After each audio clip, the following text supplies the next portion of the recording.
Hey, everybody. Welcome back to Intuitive AF². This week, it would be episode 21.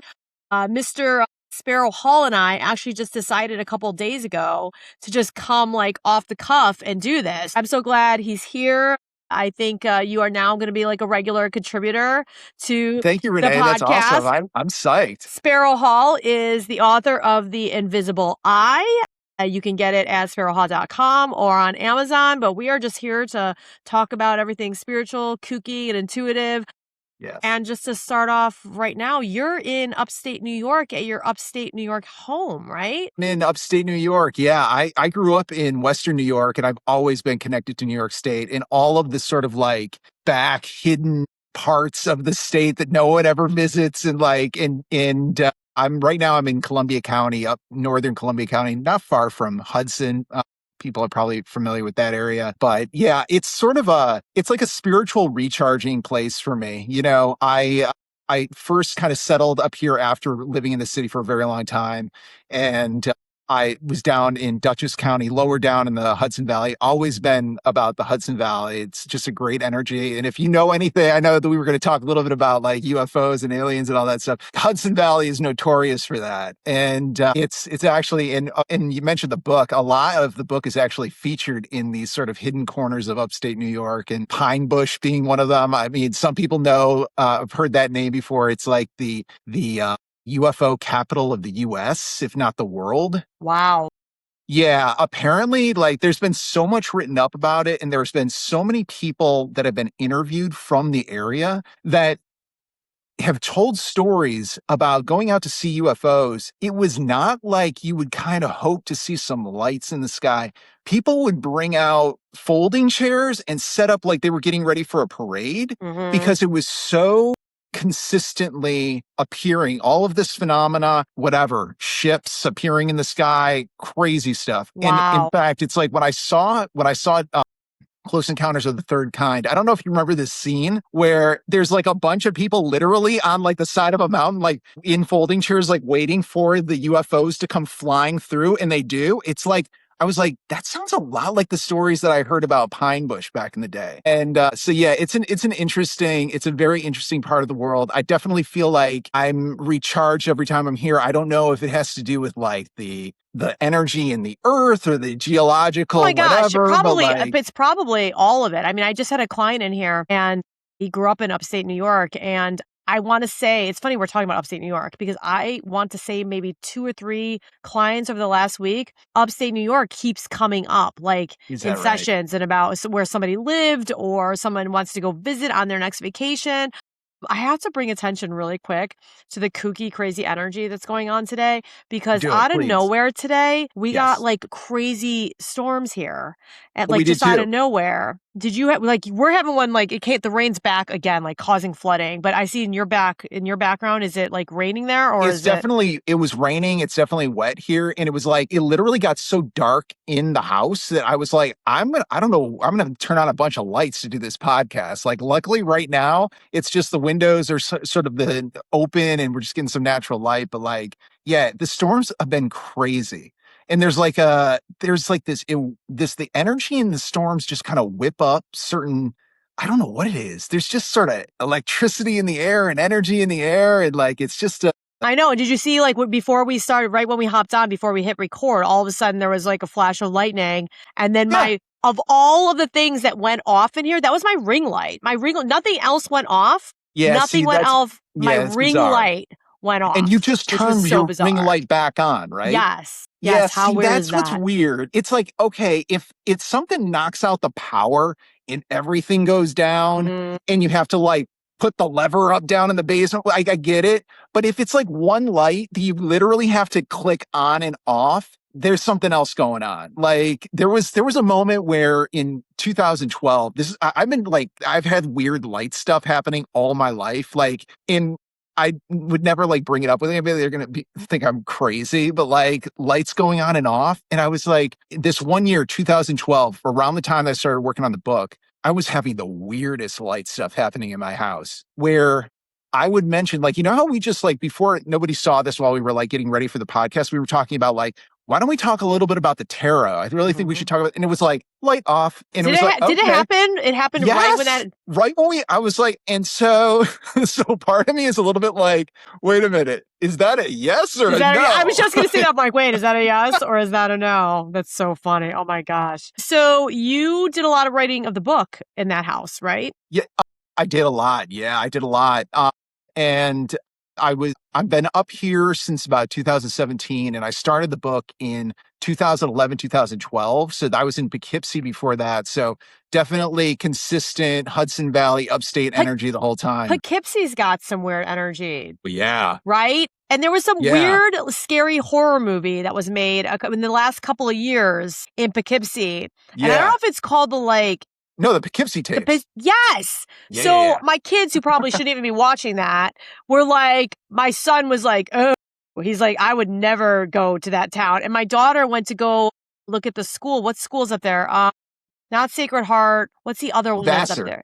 No, there's another one. I There's a can't day remember. school. There's Vassar. There's a There's yeah. There's a oh, you're talking about the private Catholic school. yes, Yes, I know which one you're talking about. I forget what the yes, name is, but it's kind of near Vassar. I know. I yes. yeah, I know which one you're I talking about. can't Yeah, remember the name of it, but I have to tell you that when we went to that school and we toured that school last summer, we were walking around and we did the thing and it's beautiful, right? But then when we got in the car and we were about 2 miles, like 2 miles out of town, yeah. I said to my daughter, I'm like, I don't want to like rain on your parade or anything because it's like a cool campus. But I said, there's something weird about that campus. And my daughter she goes, oh my God. She's like, I felt it too. She's like, I had a stomach ache the whole entire Wow. way Wow. or the whole entire time we were walking.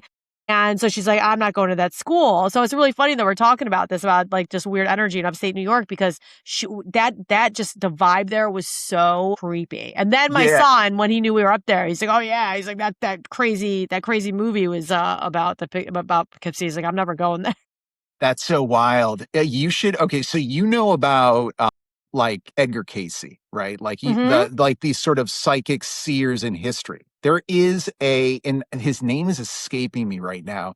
He was called the Poughkeepsie Seer, and he was before Edgar Casey, and he was one of these sought after psychic, I guess, prophet type Hmm. people that like presidents and governors and like people in power would like go out of their way to come and see him. And he was directed, weirdly, to settle in Poughkeepsie.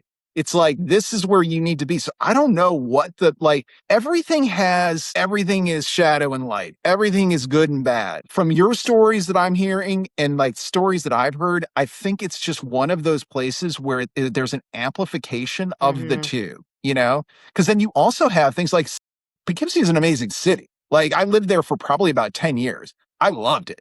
And it's like Vassar's there. There's a ton of stuff around there. And it's like, but there is this sort of balance that you have. And it's like, I wouldn't be surprised if it's like a very strong sort of, I don't know, Well, electromagnetic something. I just had I'm looking it up right now. Colleges in Poughkeepsie, New York. But you know what is Marist? We were at Marist. Merits. Yeah. Marist.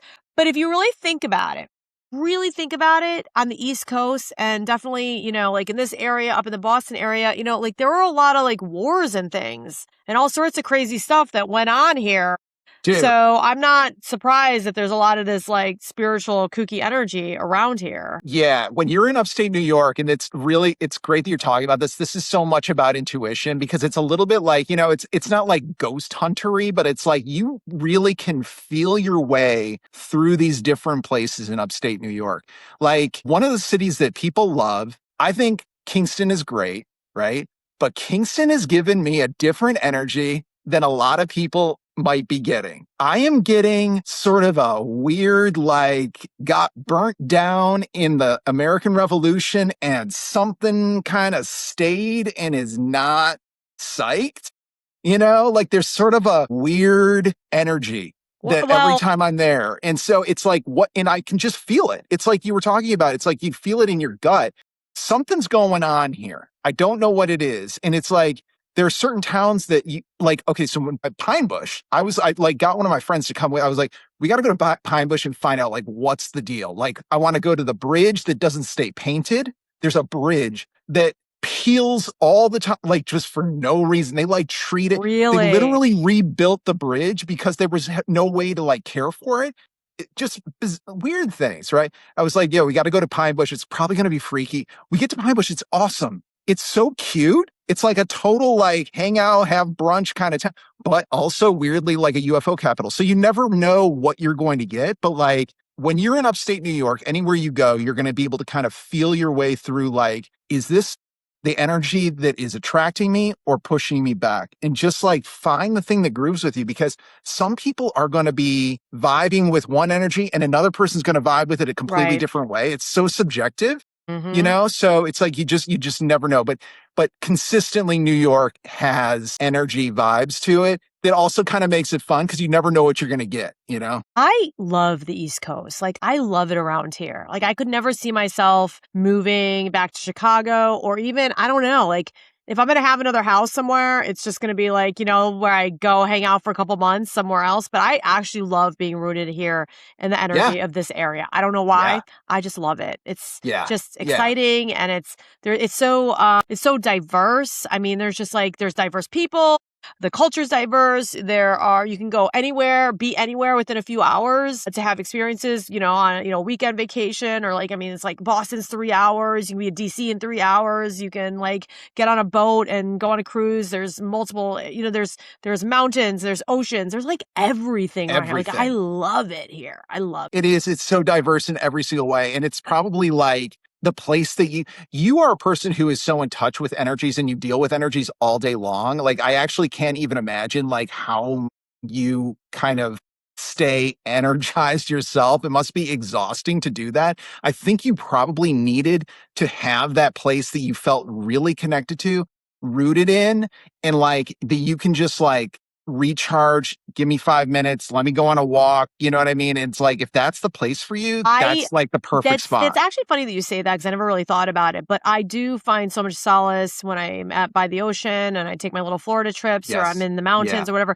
But to actually exist and live in those spaces, I mean, I did do that. Lived in Jackson Hole, Wyoming for like 7 years, Right. and I thrive way more on a day to day in this energy. And speaking to your point about like, what's it like to have all this energy stuff and be, connected to all this all the time. I laugh because I've had so much trauma in my life and I have CPTSD, and I laugh because I think that I am so used to being in sort of this like hyper vigilant, like survival, flight or flight state that Yeah. it's like normal for me. So where someone else who's way more grounded and hasn't kind of been through all the crazy things that I've been through or have like the dysregulated nervous system that I have, that Yeah. when they get thrown off and they feel energy in a certain way or get plunged into chaotic, hectic environments, they don't know what to do. It's just so jarring and Yeah. shocking to the system. Whereas me, I've been dealing with them my whole entire life. So I'm actually Yeah. I feel like sometimes I'm fortunate with that. I was just having a conversation with a girlfriend of mine about going through like the change, like menopause and stuff. Mhm. And I was going through some stuff the last few months, and every woman that I talk to that's either around my age or older, they're all like, maybe you're going through the change. And I was laughing Right. because I thought, all right, why does it always have to go there? But I'm like, you know what? Maybe you're right. But I'm so glad. I said it's kind of a blessing I've gone through the things that I've gone through, because when I start, if I get unfortunately plunged into that and have to deal with like, dysregulated nervous system, emotional, mental health stuff, like which a lot of women go through when they go through menopause, I'm like used to it. So I'm like, oh, this won't be a horrible thing for me to go through. Like it might be, for somebody else. But you're right. Like energies and how you respond to them, it varies. It's very subjective. You are 100% correct. You're actually making me the way that you were talking about that, going through the changes with yourself and like and kind of meditating on like what is going on with me right now. I've been doing that a lot with in the morning. I've been doing these meditations where something is just on my mind.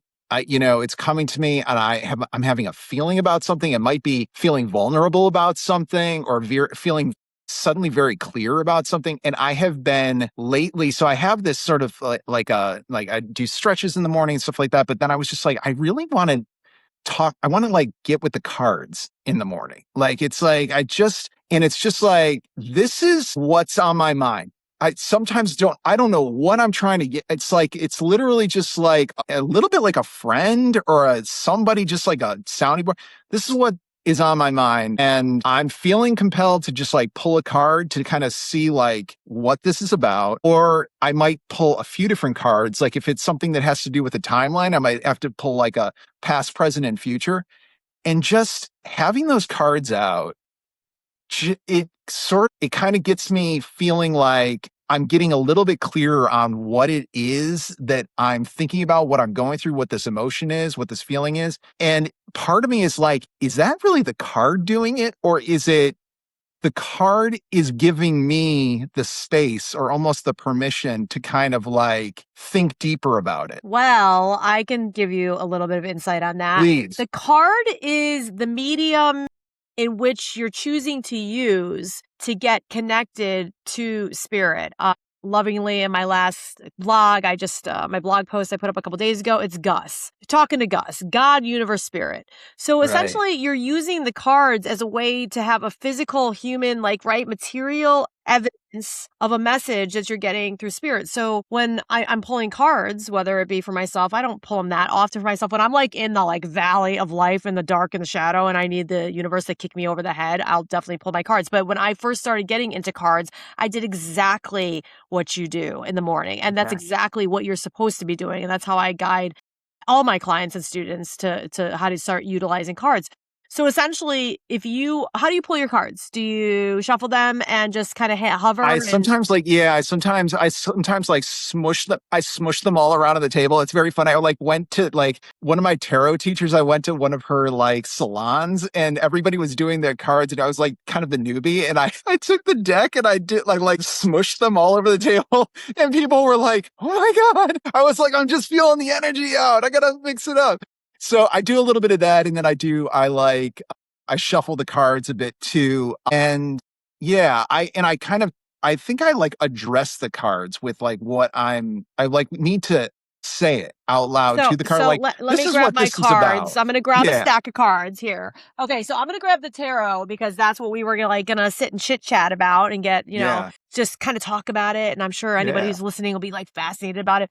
But so you use these. Listen. There's energy and everything, but each one of these cards, right? They all have a message and they symbolize something. And so what you're doing is essentially using, like, what I do is I shuffle the cards and you can throw them on the table or moosh them around like you said. You can do whatever you want. But what I do is I'll hold the cards and then the thoughts in your head. When you have a thought in your head, it's a download. So what I do is I shuffle the cards and then I sit with the cards and then it's like, what's the energy of this? Is this the energy of a person, and I shouldn't say energy. I say the relationship, the energy of this relationship that I have. This is not about learning something wooey or something about the future and trying to control the outcome. It's not about like wanting to know something about somebody else. It's about Yeah. your relationship. What is my relationship to the energy of this person, place, thing, or experience? And then I just hang out with it and I'll hold on to it and I'll do this. And I hear in my head, okay, let's do it right now. We'll just do general. What's the energy of today for Right. Renee? Okay. I literally heard spirit in my head just say to me, like, chill out and relax. Yeah. But it's funny because this is the Eight of Cups. So I just heard in Wow. my head, stop in that card. That's the message you need to know. Yeah. So this Yeah. is the Eight of Cups. So this is all Yeah. about emotion. And I would definitely say, as far as like my emotional center, that's probably why the universe is telling me to chill out. But this eights are all about walking away from something. Eights come before nines. So eights really have this like secular nature about them. It's about breaking cycles. But when you see an eight in a card, it's usually, if you're paying attention to the numerology, it's about like you're right at the end of letting something go before you enter the nines. And the nine is actually about letting something die. So for me, this card's like, oh, you're just at the cusp.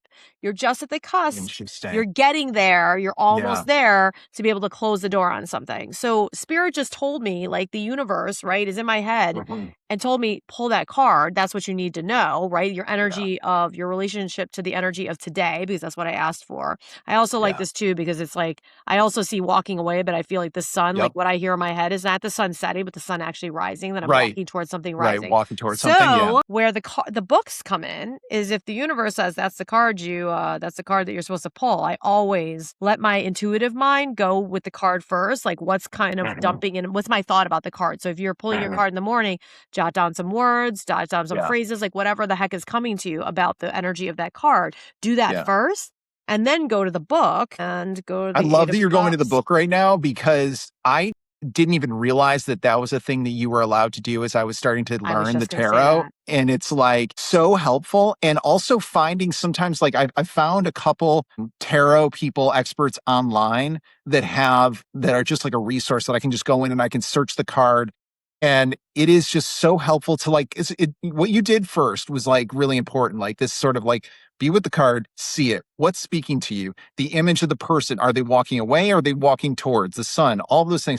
You're starting to kind of get a language of what's going on there yourself. But then you can go and you can use that resource to kind of give you more clarity of what the card means and what it's connected to and stuff like that. Like that was so helpful, because I felt like, how am I going to ever remember all of these No, things? because that is an ego thing. That is like an ego thing. Because if you're, right now we're talking about you reading cards for yourself. But as a card reader, if you're reading cards for other people think that like the woo-woo way is that you're just supposed to like know. You have to memorize everything. No, you don't. I literally thought that.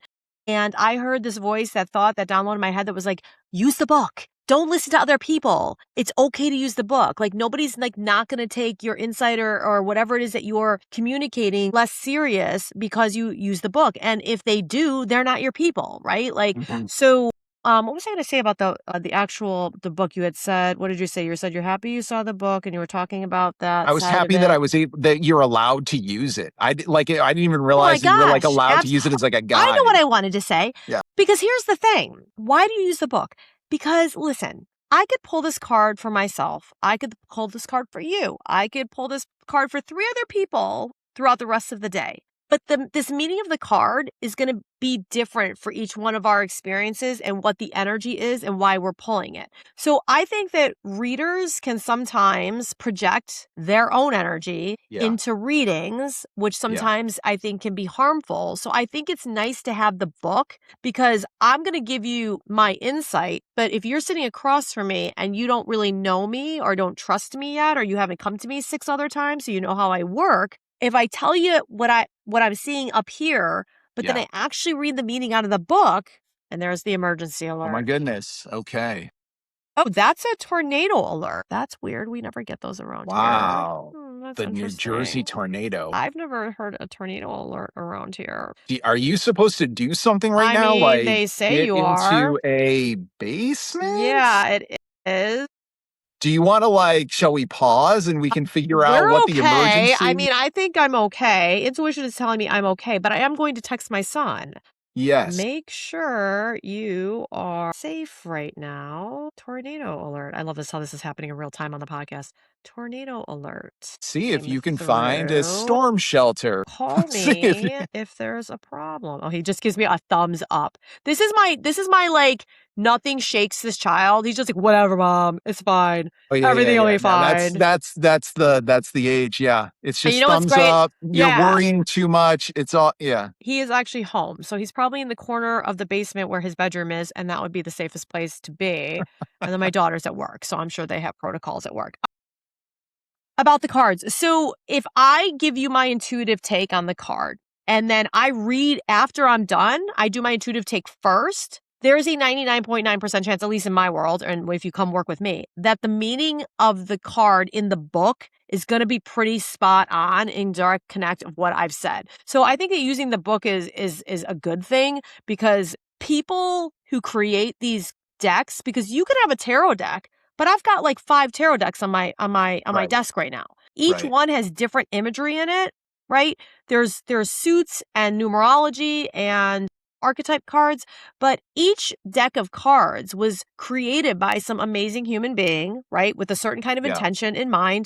And all the imagery in each of the cards is going to represent something different. So I think it also honors, and the meanings that are written up in the books because there's the traditional like what is it? Weight Rider? Wait, was it Yeah, Rider? weight Weight rider, Rider? rider weight. Yeah, Rider Waite, there's like this very specific stuff like in traditional tarot cards, but then yeah, there's a lot of different types of decks that have been written up, and the books, the meanings in the books are not all the same, right? yeah. There's the energy of the original traditional tarot, but it's written up a different way. So I think when you read any kind of cards, whether they're tarot or they're oracle, I like to honor I like to honor the meaning and the intention of the original person who created the deck Yeah. because there's so much beautiful symbology and there's so much truth and meaning to the words that they crafted to go with the actual imagery of the cards. So really quick, it's time to walk away from a disappointing situation or relationship. You wanted it to work, but alas, it hasn't.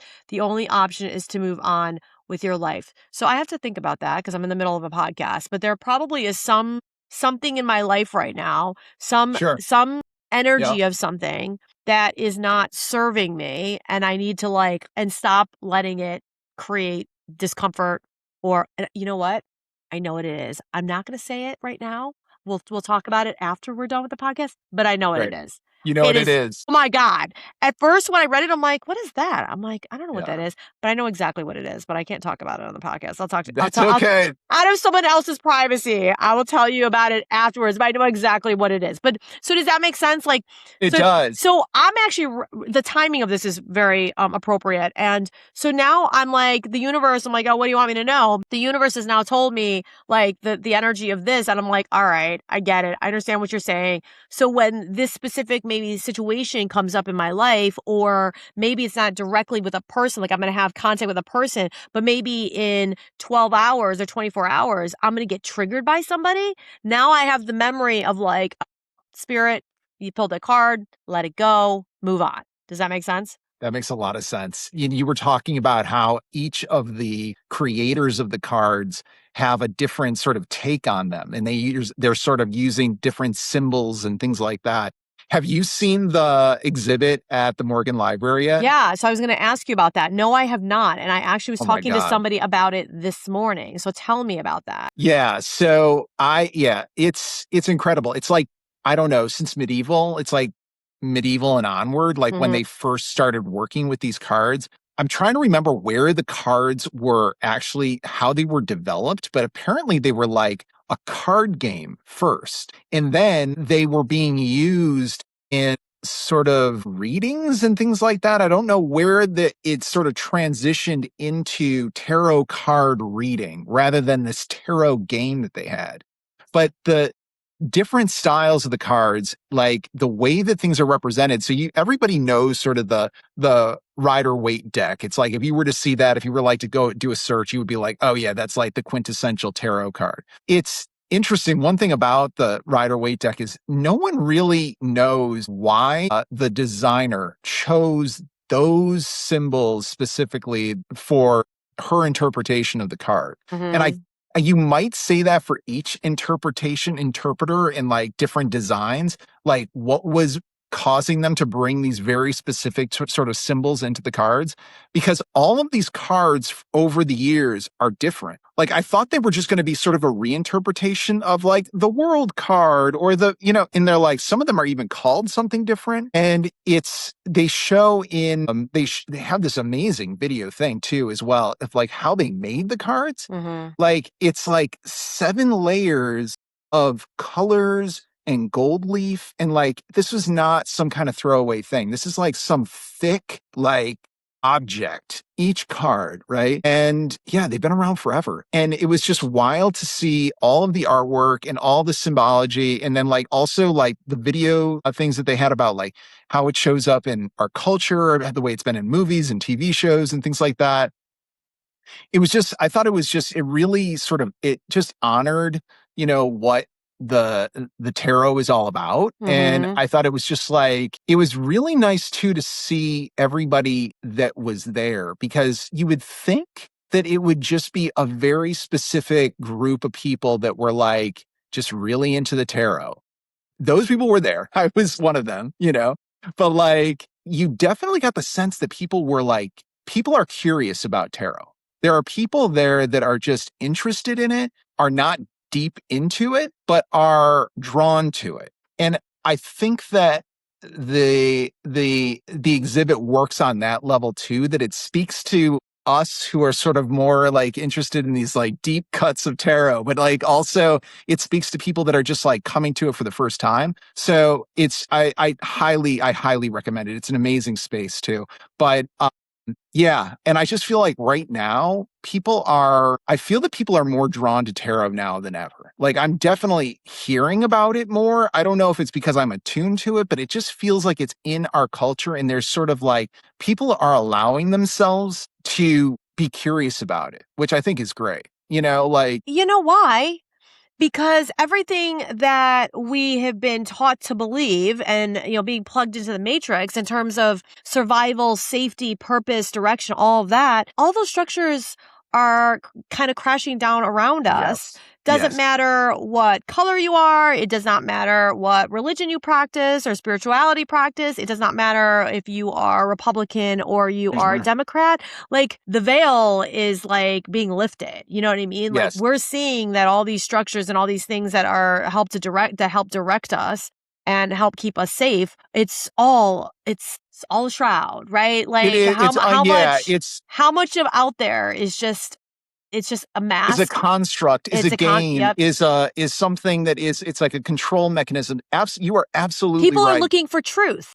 People are looking for truth, and they're thinking that huge construct that has been sort of governing over my entire way of life, the way that my family lives, my home, where I choose to live, what I choose to do for a living. There is something else much more powerful than that I have not been in conscious communication with maybe in my life. And I think that people are starting to look at their faith, their spirituality.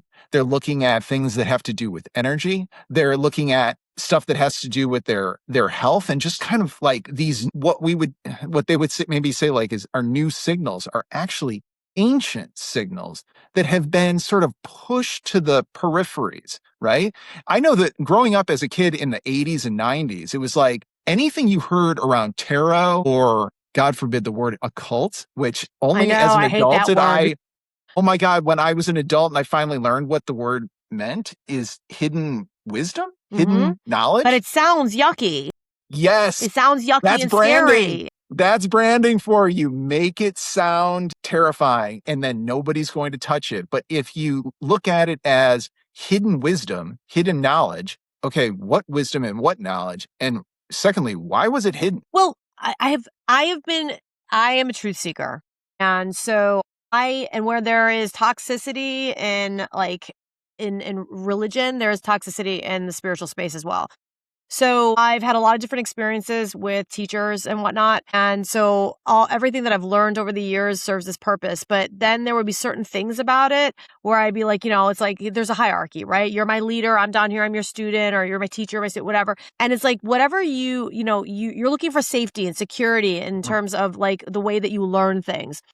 And then when that veil gets lifted, because I've had yeah. experiences where I'm like, wait a second, I honor what I've learned over here, but there's something not right about it over here.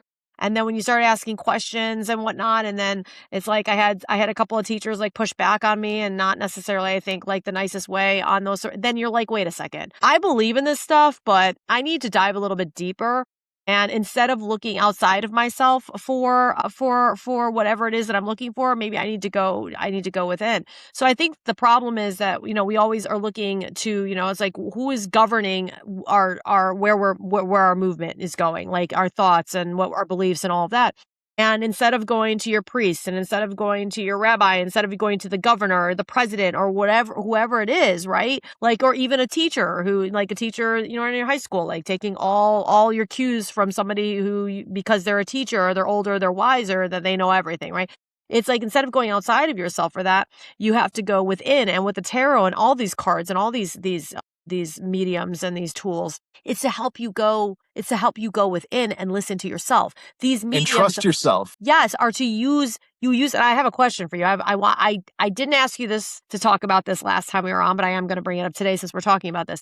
These are trying to help you essentially pull your mind, your spirit, your actions and everything out of the matrix, because we are plugged into this human existence. We have to deal with all this yucky stuff that you're seeing, this shit stuff that you're seeing in the world. So how do I really navigate all of that and still create abundance when it seems like there is none? How do I find peace when everything outside of me is chaotic? And every time I open up my phone or turn on the news, it's Mhm. chaotic and just crap Yeah. all over the place. Is using these things to connect to the answers within yourself. So I've known you for how long now? How long have we known each other? A year and a half? 2 years? Year and a half, 2 Okay. years. Yeah. You have your own story to tell around this, because you remember when you came into me on, what was it? Maybe back in November, you told me the story about your health.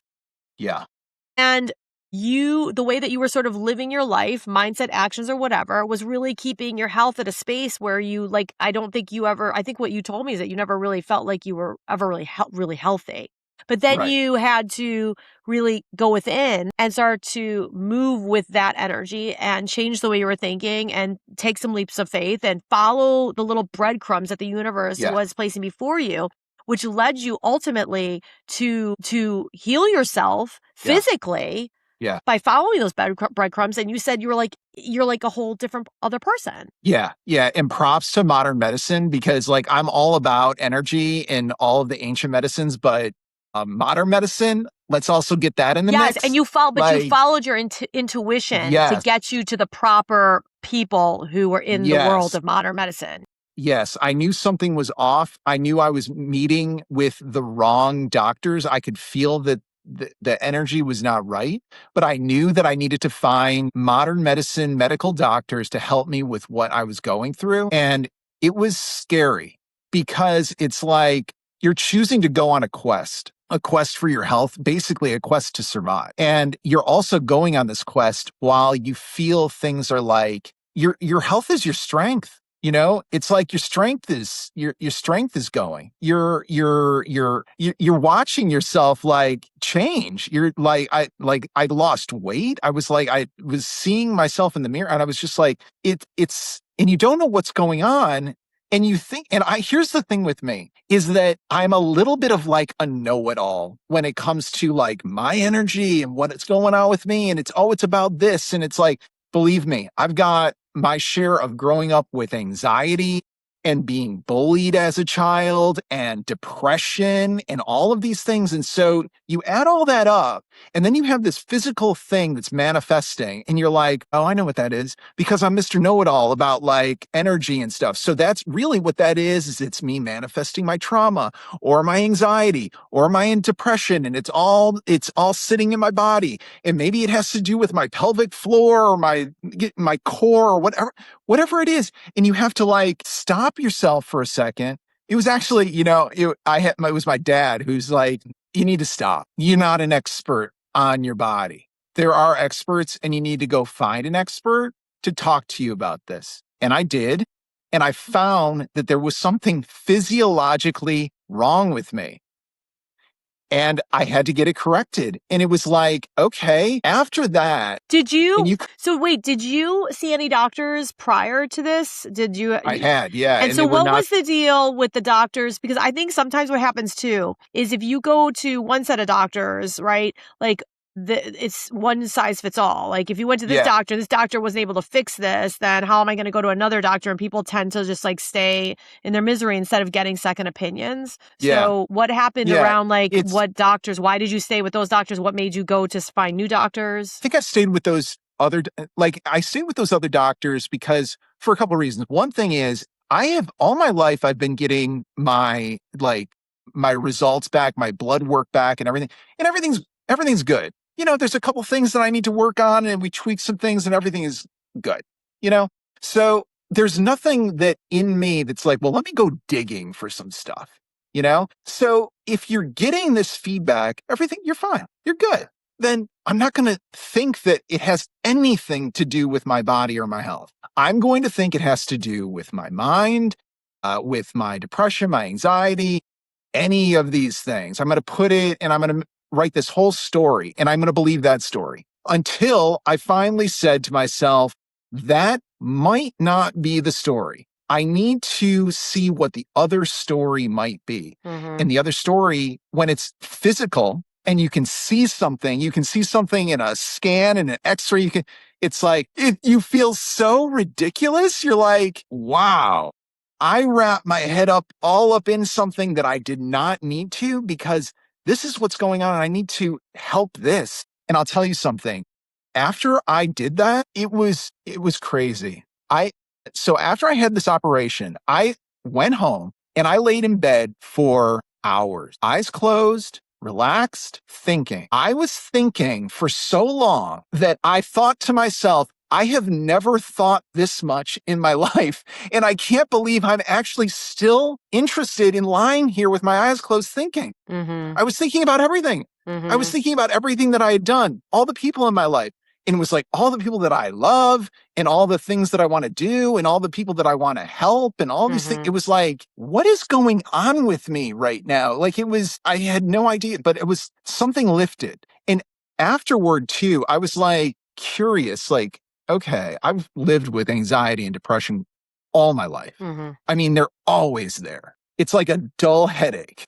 Hey, since this operation, I haven't experienced anxiety or depression. And I'm like, what? I've asked my doctor, like, what's the deal with that? Like, and all that I can think of is that, like, misalignment in your body, whatever it is, doesn't allow flow to happen. And if flow is not happening, things that need to flow through you Mhm. and maybe out of you are not like they just stay inside you and turn into something else and something else. And it's Yeah. like Yeah. Well, the body, the body keeps the score, right? The book, The the Body Keeps body the keeps the Score. score. I mean, I think in the energy space, I think that I know from from experience when it comes to Reiki training and certification or whatnot, which I've changed this with my own training manuals because I had to fuse like traditional Reiki, but with what makes sense around science and the human body. And, all the energy work is great, but your energy, your consciousness, your soul, or whatever it is, it's in a human body. Like Yeah. the body's holding on to that. So Yeah. wherever the body is out of whack, like you can't, I mean, listen, I tell people all the time, like if you're expecting to come get Reiki and then everything is just going to go away overnight poof, I said, that's like, please take your money and, I'll be like, go see a doctor. But it is true that, like, the body holds so much stuff, and if your hardware is not healthy, like, you can't do anything else. Like, it's like here, No. right? Hardware, Yeah. software. If this doesn't work, If that none doesn't of work, this yeah. energy stuff that's in the phone, your apps and everything is not gonna work. Like, it's not gonna work. I think it's really interesting about how I guess a lot of people do this where they are carrying stuff around in their body and they avoid going to the doctor, I guess. I Yeah, I and it think goes that's back to probably a intuition. It goes back to intuition too, because it was like I intuitively knew that I needed to like get on top of this. I needed to figure this out. And it was so scary to like have to finally like own up and deal with it. And I kept on like I would have meditations or I would do visualizations and I would like think to myself, like, am I really like gonna try like and am I really gonna go down this path? And I kept on getting a response like I get this sort of I ask things in my mind and I get a symbol back in my mind. It's basically like a yes no symbol back in my mind. And the symbol back was yes, you have to.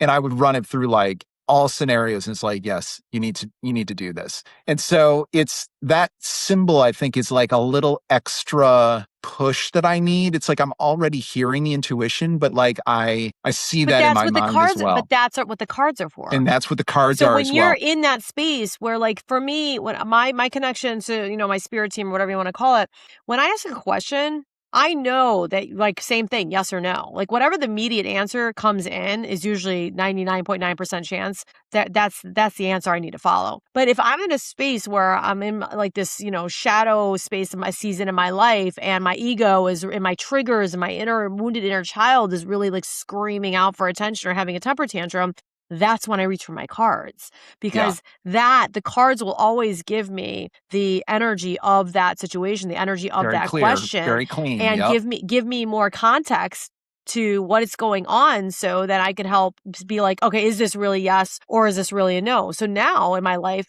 I don't ever need the cards, because I'm so clear now as to what is yes, what is no, what is ego, what is higher self, that I don't have to use them as much. So I mean this, I don't know if you watch my podcast, but my husband and I decided to live in separate houses. Yeah. So let me tell you something. I pulled some cards around all that stuff. But it was funny because I pulled cards a few times around all of that over probably the last year. And the spirit always told me exactly what I needed to know in those moments about my relationship. And it was really funny because the cards would actually always say to me, it was weird because it was like this, like, double-edged sword. It was like a no and yes. And so when I finally came to this decision, I was laughing. My husband and I laughed about it because it was like, no, you guys can't live together right now. This is what needs to happen. But yes, you're going to stay together. So Yeah. it was funny how that all played out. But when I made that decision, when I finally was like, I think we need to do this, it happened very impulsively. It was very sort of chaotic in the first 48 hours of this all happening. But every time I would ask spirit about it, it was just like, yes, yes, you need to do Yeah. this. It was like I knew it. And then I just had to have faith and go through the motions of everything, because it was a good, bad, and the ugly as far as the process of it. I just had to have faith that everything was going to be okay. And I'm telling you, when I started that process, I kept telling myself, go pull your cards, go pull your cards. Every time I was in and out of the office or I was around cards, I was like, pull your cards. But I never pulled them. I never pulled them. It was so funny. I was like, wow, I really followed my intuition on this and put it Yeah. up to the universe that everything was going to be okay. And everything has been great. It's been great. That's My awesome. husband and I have a better relationship now. And I know other people probably hear this. I'm like, this is my experience. It does not have to be your experience, because I don't want people to think I I'm think like it's saying, great. These hey, are you should not live together. Right. But like, Tim Burton and Helena Bonham Carter. They're married. They live in houses next door to each yeah, other. we will eventually cohabitate again. But man, our relationship is like better than ever. But again, I had to, you can use the cards, right? Like I use Yeah. the cards to see the truth of the Yes. situation and the energy of the situation, and not what everybody else around us was saying or would have said by like, are you guys freaking nuts? Like that was not our truth. The truth was Yeah. somewhere deeper, and the cards helped us, or helped me, get to that truth. And that's why people now are, I think, so interested in this stuff. The problem is you have to learn the right way. Like You have to learn the right way. you have to Yeah. learn the right way. You have to. And you can find teachers that can help you. You can do some self-study, but the most important thing to me is that this tool, this thing that can help you, exists, and it's as simple as this deck of cards. You know, that there's a way into these sort of new things that you're experiencing. I want to get more in touch with my intuition. I want to have faith in my decisions. I want to feel like I'm empowering myself, that I trust myself, and to have this extra toolkit that can just kind of help you, and that you can check with it as you're going through these things. Because you're talking about some things that, like, you can use the tarot for the everyday, but you're talking about things that are not even everyday things. These are like, I'm going to move my entire life over here. I'm like going to make some decision that might seem unorthodox or something. Like, I need something to be that sounding board where I can see myself very clearly. And the fact that it's open to anybody to use, I think, is like incredible. And it goes back to this thing about like the hidden knowledge. We were talking about hidden wisdom and the occult Hmm. and things. Tarot is so connected to all of that, you know? So it's like people have this old idea of tarot being like something dark, something witchy, something gypsy, something like it's weird, Well, you know? it's no different than us taking the Bible and skewing the Bible, or infusing negative ego energy into the Bible because of people wanting power around the Bible, right? The meaning of the Oh my Bible. God. Don't It's even, it's the same thing it's the with the same tarot. thing. It's the absolute same thing. I could take a Bible. I've done Bible studies in the past. They were like amazing and wonderful. I had to pull the energy of the Bible out of the Catholic construct Yes. that I was raised in, and I had to Yes. find the right person to Yes. facilitate the Bible, like the Bible study. It's the same thing with Yes. the cards. You've got really not so great the energy of what people are infusing these into these cards, or what I always say to my clients is like, yeah, there's tarot here. It's just a word. Tarot has a very specific sort of what's the word, structure to it when it comes to numbers and symbols and all that stuff, right? I said, and then there's cards. All different tarot cards have different imagery. So I just say, I'm like, it's the intention of the reader. How is the reader using the cards to help you, help support you where you need support? And then what's the imagery of the cards? So if you Yeah. have a tarot reader that has the right intention of how they're trying to support you and not like tell you what to do or disempower or fearmonger or whatever it is, I'm like, tarot readers are great if they have the right intention. And then when it comes to the imagery of the cards, if you're using like really low vibe, negative, scary cards, I'm like, yeah, don't Yeah. use those cards because there's Yeah. a whole other bunch of cards Find the ones that that speak to you. right, Yep. exactly. But it's always everything should always be for the highest good, not, and it's about being present, by the way. Cards are all about being as present as you possibly can. It is not Yeah. about fortune telling. You are not, Yeah. No. they're not, those cards are not meant to tell you right now what's going to happen 2 years from now. Yeah. Doesn't work. You- If that worked, there'd be a lot of rich, very wealthy card readers, and there'd be a lot of humans walking around the earth using this as a tool and using readers as a tool and being very happy if it actually Yeah. worked. Yeah. Yeah. No, it's so true. It's so true. Something you just said about the Bible really like jumped out at me. And it was making me think about how people are, like you were saying, they're right now, people are trying to reconnect with these signals of their faith and their spirituality and their energies around them and finding their truth.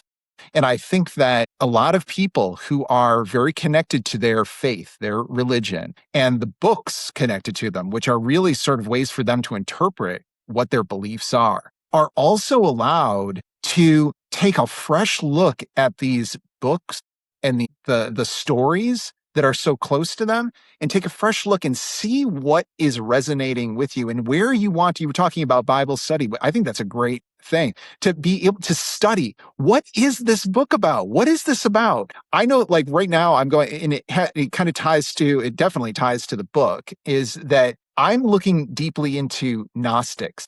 And it's the Gnostic take on Christianity that came up after basically like 400, 500 years after the death of Christ. Their interpretations of the Bible, they're called the Gnostics, and they are talking about how there is the God energy and the human energy. There is something in between the two. There's something that is diluting it. And it is this, they call it the demiurge. It's the demigod energy. It's this Mhm. sort of layer that's in between. And when I'm doing my studying and my research, I'm looking at, because that concept of something getting in the way between the God source and us, I see it crop up across all of these different books and religious stories and prophet stories and things.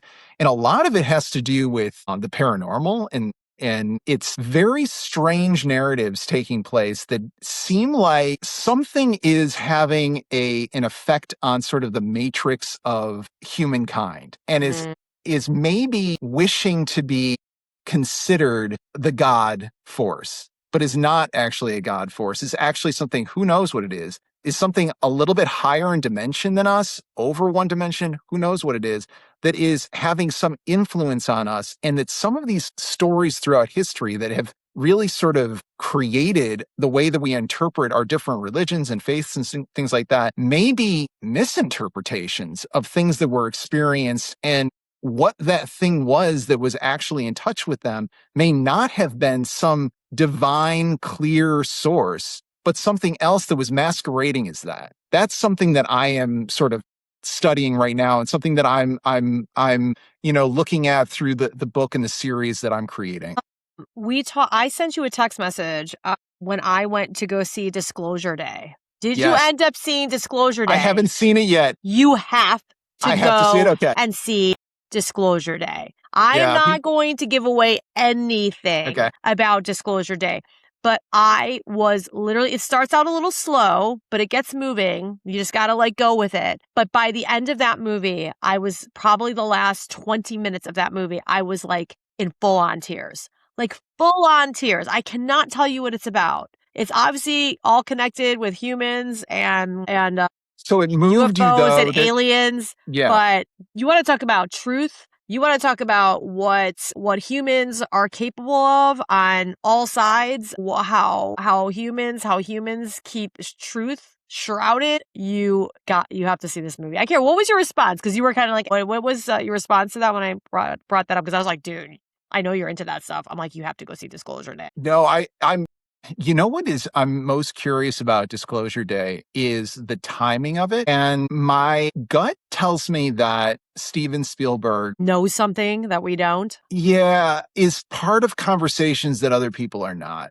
Like I think that there is a very interesting like arc of his work. I mean, that gets into extraterrestrials, everything from things as like fun as like ET to like things that are very strange in a way. Like Close Encounters of the Third Kind is a strange movie. Yeah, I love it. It's one of my favorite movies, but There was a it's well, based on real people and it's based on real things and it's like I don't know. There's like if you look at things that I don't think that there is some nefarious like thing driving, Steven Spielberg or other directors that people may think have sort of a deeper knowledge of what's going on because they're tapped into something. But I do think that I wouldn't be surprised if certain stories come out at certain times because powerful people, powerful forces would like a certain type of story to be told for whatever reason to get an idea out there, to sort of pave the way for something, to I don't know what. But I do think that I think it's a little naive to think like, look, the world is run by people. And people talk or they don't talk. They keep secrets or they don't keep secrets. And I think that some people are tapped in on things that other people are not. So I'm just curious about the timing of that movie you in the way that have it to aligns go with so much You have that's to go going on see right it. now. I'm telling Yeah. you, go see it. Take the time to see it. I Mhm. am so positive you will pick up what I'm throwing down when Yeah. you see this All right, I'll go see it. when you I'll see go this see it. movie. You will Yeah, it is some people have said there's some like really like some weird deep cut like UFO alien stuff that is not like what you would imagine getting into one of these movies and you're like, nope. how does he okay. Nope. Nope. It is not the traditional, I guess, more traditional type of alien movie, UFO movie. It is deep. It is really deep. I'm telling you, I was like 20 minutes from the end. I was like full on, like Wow. humanity. It touched me so deeply. And back to your point, it's funny because I had a client this morning and I had pulled a card out of a deck that I have not really used in a very long time. Mhm. And it actually spoke about how spirit and the universe and God speak to us through movies. Now, I know I get a lot of messages through streaming stuff. Like I love to stream stuff. But if the universe and spirit, we all have our journey and we're being awakened to certain paths in our life and destinations to our life. And we're that's happening through downloads Yeah. that come in here, like ideas when Yeah. you wrote your book, Steven Spielberg, right? These producers, writers, because of where they're elevated in Yeah. society, yes, they probably have access to a lot of people and resources that we don't. But also in tangent, they're also getting their own download of like Yeah. things that They're also an antenna. yeah, what they're supposed to be creating when they write a script, right? They might be connecting to all the human parts and all the research that you guys have to do to write these books and these scripts or whatever, but he's also getting downloaded ideas as he's going along as well. And so I definitely think that there is some weird little synchronicity, rhyme and reason for the timing of Disclosure Day coming out. Mhm. And when I watched it, I did not feel like it was anything, the word that you use, like nefarious. Like I felt like it was absolutely a message to the human race to listen, to watch, and to wake the fuck up. Yeah. Yeah. It's I also think that like I for some reason I don't buy into a big reveal for what this thing is. That I think that if there is a big reveal for what the very strange things that are happening, the theatricality of that is going to make me realize even more that there is theater happening here and not something real. There is something manipulative happening if it's being revealed in some grand way. Mhm. I think that if it continues to seep into our everyday, if we continue to start feeling like maybe it's the energies in I know that I'm like leaning more into my intuition now than ever. And I'm allowing myself to. And I'm also allowing it to integrate with other things. And it may be just like everybody else that you're talking about. Like, I'm getting so many like false signals around me that I need to really like lean into these clear signals that are coming to me naturally. Mhm. But I think that whatever this is that we're experiencing right now with UFOs, extraterrestrials, there's something playing with us. It's not. Well, I mean, you gotta see this movie. Go see the movie. You gotta go see the movie, right? Like, everything, that we believe in. I mean, these are all stories and narratives that have been sort of like written for us. Yeah, Right, by people that we probably shouldn't even be listening to or looking up yeah, to or whatever it yeah, is. So, yeah. I mean, if you really wanna break it down, like, really think about UFOs and aliens, all of that, it's not. Or when people come to me and they talk about, "Oh my god, I feel his presence in my house," and they start wigging out, and I'm like, it's not I don't think it's as scary, right, and dark as you think it is, you know what I mean? No, Like, or you hear, aliens, it's like, "Oh my god, they're gonna come and, like, they wanna, take over our Earth and our resources and kill us all," or whatever it is. It's like, the ghost in your house or whatever energy you might feel in your house, right? Doesn't have to be dark. It doesn't have to be scary. It could be, there's a lot of different energy. Energy can be manifested in a lot of different ways. I mean, somebody could look at it as a dark energy in their house and think it's a dead person, where maybe it's the manifested energy of like some crazy chaos you have, or like your own like super like ego, doubtful, fearful mind. Maybe that's a manifestation. The energy that you're feeling that you think is a ghost in your house could be something that you're actually creating around yourself. And it's not really a ghost. But let's just say, for shits and giggles, that it really is a ghost. Who's taught us that yeah. that's bad or wrong or Or what that scary even or is. evil? What is Like it? it's What like, is it really? And yeah, same it thing could with. be. It could be that all of these things are manifestations of the same thing coming into our perception, coming into our dimension, and us not knowing what the hell we're actually dealing with. And we're putting a dozen different names to it because we're talking about things that like you see a ghost, you see a UFO, you have an encounter with an alien, but there's other stuff that lives in that same plane of strange phenomena like witchcraft. Like I'm studying that because of the book. I have one of the main characters in my book is a witch, and I'm fascinated by it because of how it so closely reminds me of things that I'm learning from like quantum physics and science and entanglement, and like also books that I read as a child, like Wrinkle in Time, and like the idea of like essentially, and I hope that I'm doing it justice, a spell, like a spell that a witch would use. I think that this might be a way that a witch would articulate it, is that there are two sort of realities, right? The reality that, let's say, the reality that you're in, and another reality where something is taking place. Mhm. A spell is simply a folding between your reality and that other reality where they touch and they meet and they conjoin. And then that thing is happening. So it's almost like two nows are occurring. I want my now to combine with that now and become one. Well, that to me sounds like quantum entanglement. But a witch has a way to do it differently, but it's basically Yes. the same thing. So it's just fascinating. It's, you know what it is? I mean, let's break it down, right? And this is just a download that's coming into my mind, right? I don't study witchcraft. I'm not like, believe it or not, everything that I believe and that I teach and whatever, I've read very little books about things. They've all been like intuitive downloads. It's energy and intention. It's energy, intention, action. So it's, when it comes to, witchcraft and spells and things like that, the problem with witchcraft and spells and all of that is like, what's the intention that you're putting into all of it? And what is Mhm. there's the intention, the energy, the actions, excuse me, a little recipe, but what are you trying to accomplish and achieve?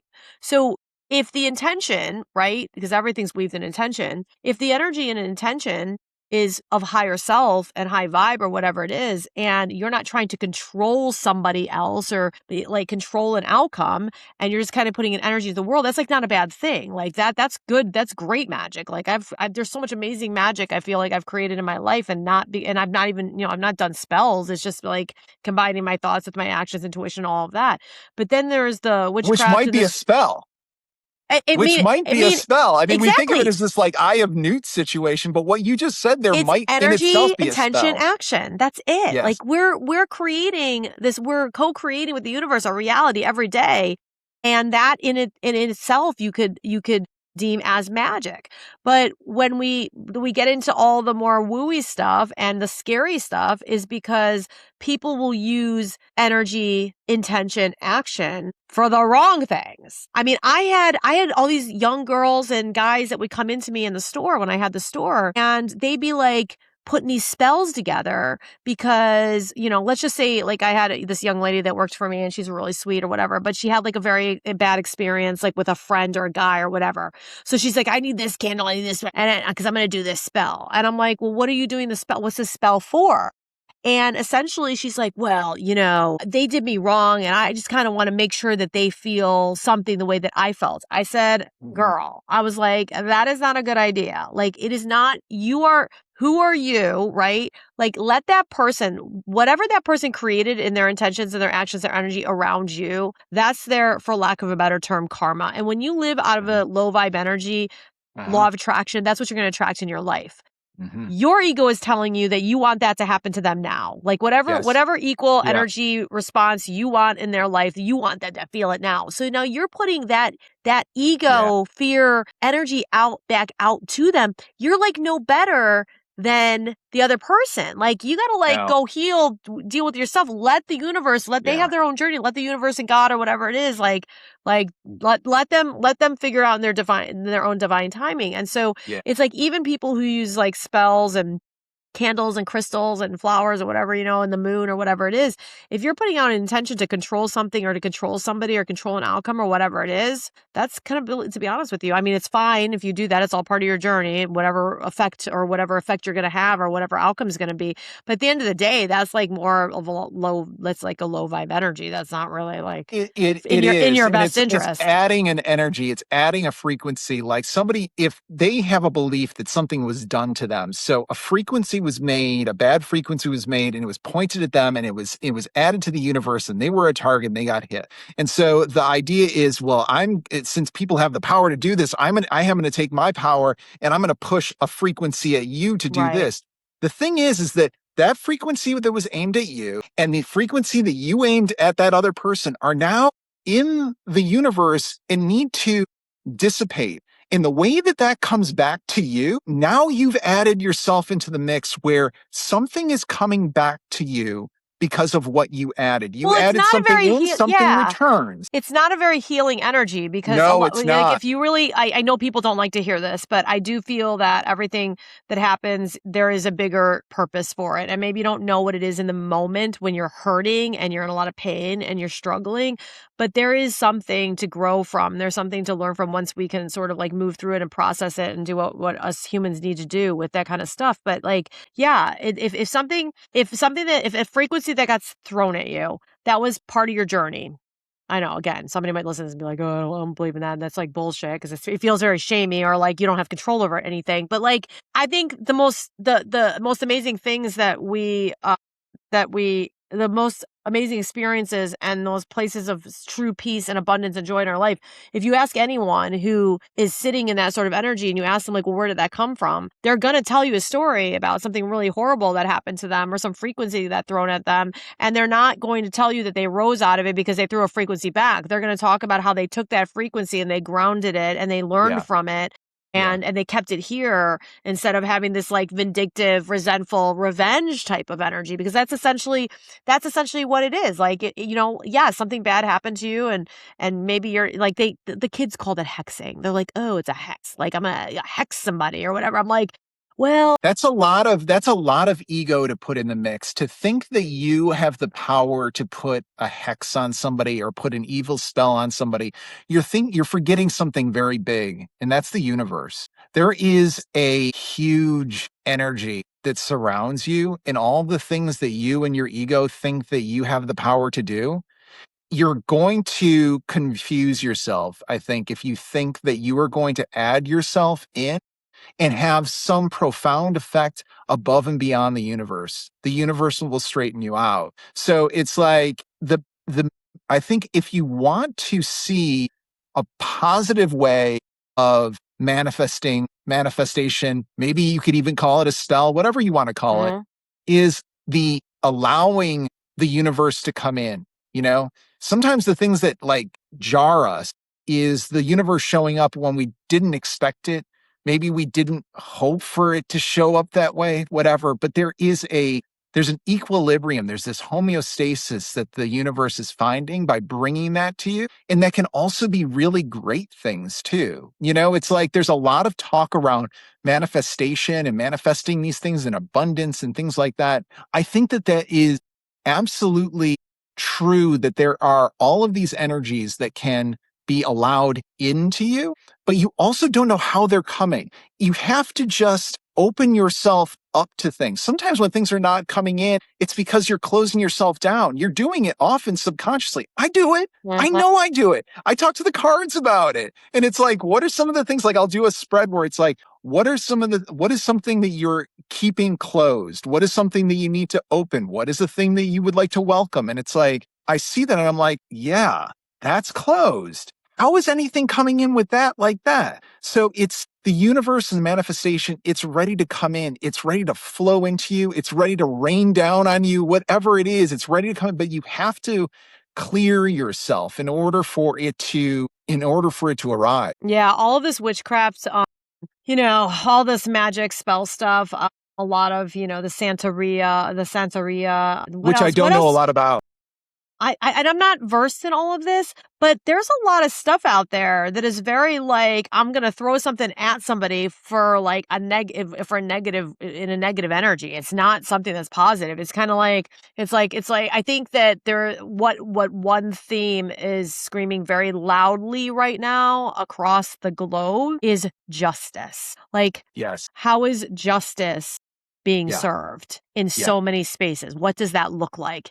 And I think that the world is so chaotic in this definition of justice, and everyone in their own personal experiences are just getting triggered so much Mhm. around justice, because not only are you watching it happen on this global scale, what justice looks like, but also like, what does justice look like in your personal life when you've been harmed, or you're having disagreements, or whatever it may look like. I think that's a major it's a really big energy out in the world right now, and That's such a powerful word to me, justice, and the injustice that we experience all the time. And I sit with that a lot. I mean, just injustice, like, we're talking about, like, just injustice of, like, being cut off by a Oh car on yeah. the street, right? Like, this is like simple Oh, stuff, right? your Like, everyday people, justice, but other larger pieces, like other injustices that we're seeing on a and then global, there's national, global. global Yes, scale. yes. And I think that we have a bit, I think that I have a child's mindset about justice. I think it's almost as if I believe that there are heroes of justice in the world. Justice is a thing that we should have. It should be the place that we sort of, our default state is a place of justness. And I think that there are these forces, as a child would think, there are forces that ensure that justice will be done. Maybe when you're a child, you think that it's a judge, or it's a policeman, or it's the Well, you principal think or that when your you're an adult, teacher. trust me, that And it's still like, lives with you as an adult. and you grow up and you realize that there are not these enforcers of justice. They may have that tied to what even their career is, but it's like even they are blocked from enacting justice or being a hero for it. And then it's the scary moment of realizing like justice might not show up if I don't show up to bring it. Like, I need to carry justice into the world. That is like, I mean, that's kind of the thing that And like how does that compelled. look, right? Like, how does that look? That's so How does it? right? It's Well, so it different was for like each Joan of individual Arc. So person, right? yeah, Like, so like you think of it in like these, like I think of it in like these like very sort of iconic people within history. One of the like Joan of Arc was like a huge inspiration and central to the book. And there are so many images of her that are famous. There's one that's referenced in the book that you can see at the Metropolitan Museum of Art, where she is a young girl standing in her parents' garden. She's all of, I don't even know what she is, 13, 14 years old when this happens. And she's being addressed by the saints, and they're telling her that she has this quest that she needs to save France from England. And it's like you see it on her face that she's being called to do something. And she realizes that there is an injustice that she might have to step up to. And it is so beyond her place in life. Like, how do you suddenly go out and lead men into battle against the British to save your country? You're 15, 16 years old. It's that realization happens, I think, with a lot of people. I think everybody experiences that in their life, where they realize this battle won't be won I unless I speak my move to truth. my calling and No, I I speak speak my my truth truth. and I show up. I set my boundaries. I do all the things. Like, justice can show up in this like grand scale, and justice can show up very quietly Yes. in your very everyday interactions with people. Yeah. Yeah. It's absolutely, it's a time for justice, and it's time for everybody to show up for that. And I think that any way that we can empower ourselves, whether it's the tarot or whether it's taking a fresh look at the signals that are coming into our lives and driving us, and like keeping ourselves healthy and in a good mind state, and like just bringing our best selves to it. I think that that's what we have to do right now. What since the last time I talked to you, when you were on the podcast last, what kind of good energy came out of that podcast? What have you been doing? What's been going on with the book? What's been going on with your other projects? Yeah, well, coming out of that podcast, it was incredible. We had so many different pieces of that podcast where we talked about so many different things that it was like just to be able to get that out into the world and sharing these ideas, and like it it really helped with kind of talking about what drove me to write the book. And it was nice to kind of talk about the stories behind it. And it really compelled me to like think more of how I'm talking about my process and what I'm thinking about, what I'm curious about. I started the Substack since we last had our podcast. I've been publishing. It kind of inspired me to start publishing videos, Mhm. and I'm being thoughtful about that and like things that are inspiring me. Yeah, it's just, and it's also made me feel more comfortable too with talking about something that I was I essentially know. I've working on this watched book you. for like You've been like 10 out years. there. Yeah, I love it. I've seen you like talking so much about this stuff. It's great. Yeah, it really, and I appreciate you. I appreciate you inviting me on and really in sort of pushing me to get out there and kind of getting my voice out there. So yeah, that was really important. The if you speak your truth, there are, billions of humans on this planet, and if you speak your truth, someone else is going to like speak theirs. And so like just providing space in what I do when people come into my office, but also being able to create space here on this podcast, like it my the focus was always, I don't need to talk to gurus and experts. Like, I need to talk to just normal people who are just trying to live life, trying to like dig deep, do their healing stuff, and basically unplug themselves from the matrix and tell their stories to be able to get to their truth, and then to put their truth out into the world in whatever way they are supposed to. So in your life, it's like this book, and I think that this is going to go even beyond the book. It's like right here you're contributing to justice and energy, because you're allowed to be able to speak, tell a story, right? And then expand that energy. Like, once we hit, when we hit stop, stop on the video, you get to like you get to tell your Yeah. story. You get to like speak your truth. And when in a world and in the matrix where we're always told like you don't have a voice, there's so many different ways we've been taught from the time we were kids till now to say that you don't have a voice. And then especially from our generation, we were like taught to shut up, man. Like, I know.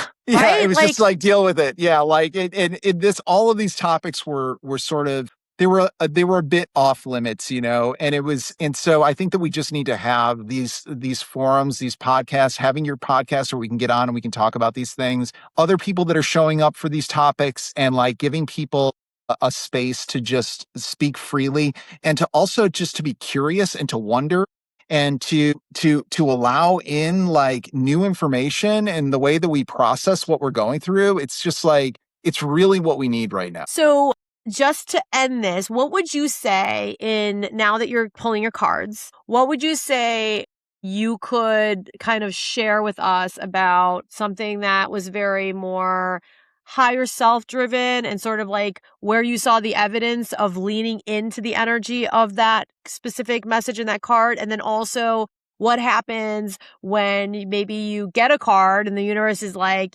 across the face and like, wake up, move, and then you don't? Is there anything that you see in your life sort of shift, or a message from the universe to be like, yeah, no, that's not the right way. Like, you need to move this way? Because I know for me, it's always with my business. If I am not living what it is that I teach, the universe will make my schedule, my calendar for work very slow. My money will slow down. I feel like I'm not being useful in the world, because I love what I do. But it's always when I am not listening to my deeper self, my higher self. And the minute if I pull the cards, or I don't need to pull the cards, and I have that voice in my head, it's like, you know what you need to do, Renee, now go do it. And the minute that I go and do it, it's funny. I'll literally like 5 people call me for work within like 24 hours. Like, Yeah. how does that look? What is your relationship been with the universe through your cards? Yeah, I would say that my cards I don't use my cards every day. I would say that it's when I have to take things to a deeper level. Like I'm a very sort of like, I feel through everything. So I'm very intuitive. I allow those signals to come in, but every once in a while, I feel like I'm coming to a turning point. It's not even a breakthrough, but there's something.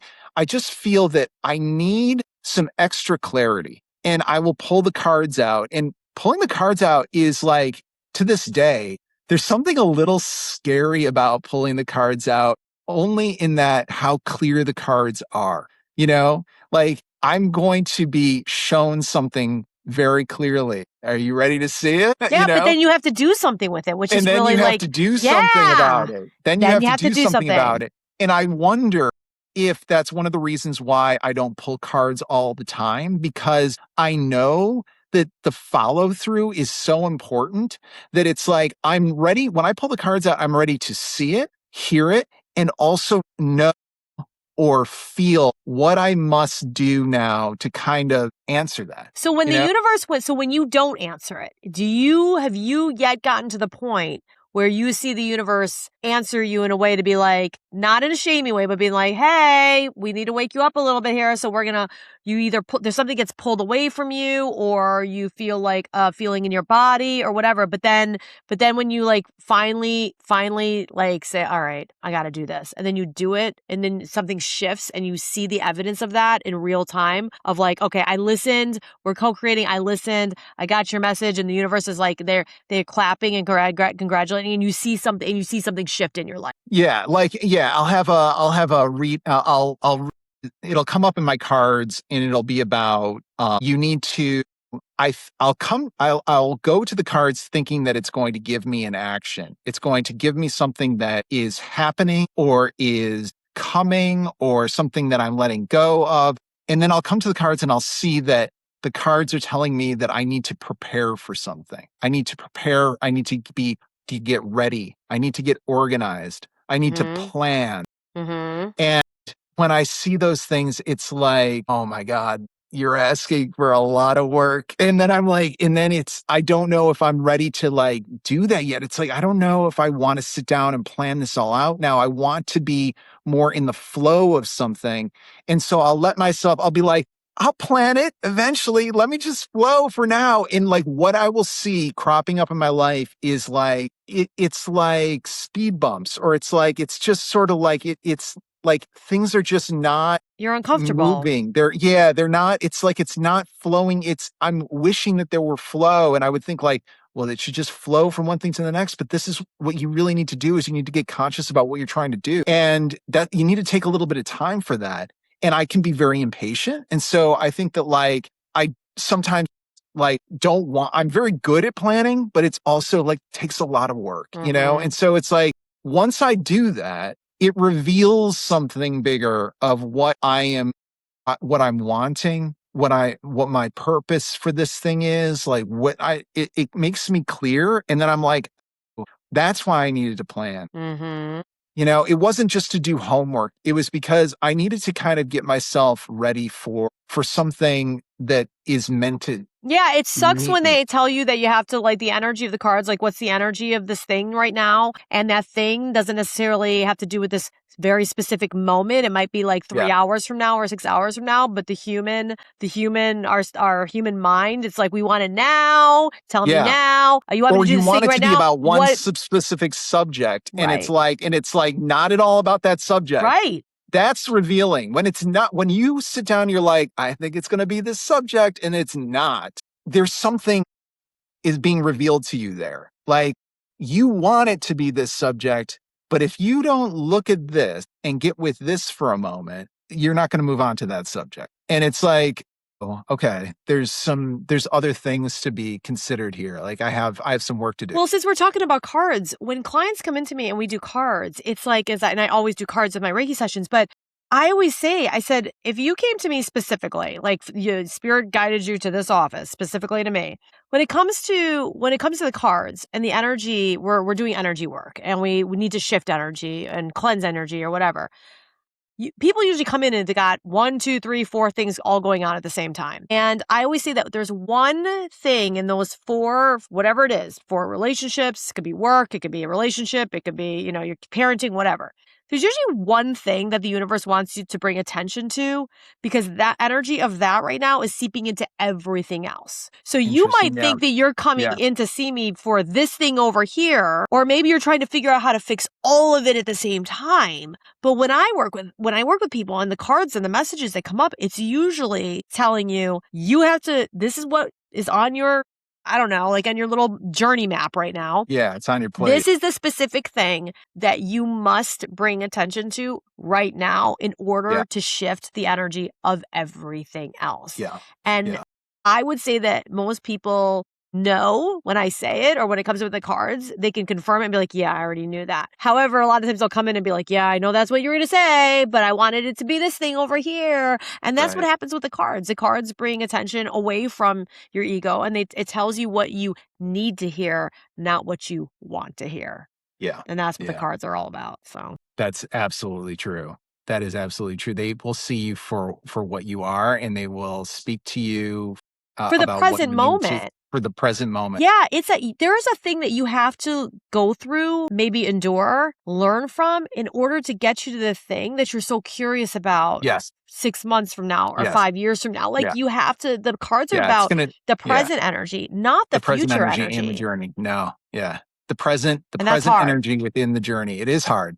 It is hard. It's hard to sometimes be reminded of where you are in a journey that you might not be at the end. You're actually somewhere in the middle. So yeah, you're absolutely right. Well, thanks for coming on. It got very dark over there. I feel like your room got very It dark. did. Yeah. It suddenly it got really stormy. So yeah, we're bringing some deeper I vibes here. know. It's been a very interesting day with working with people today because I feel like there's been some weird cleansing energy with these crazy storms.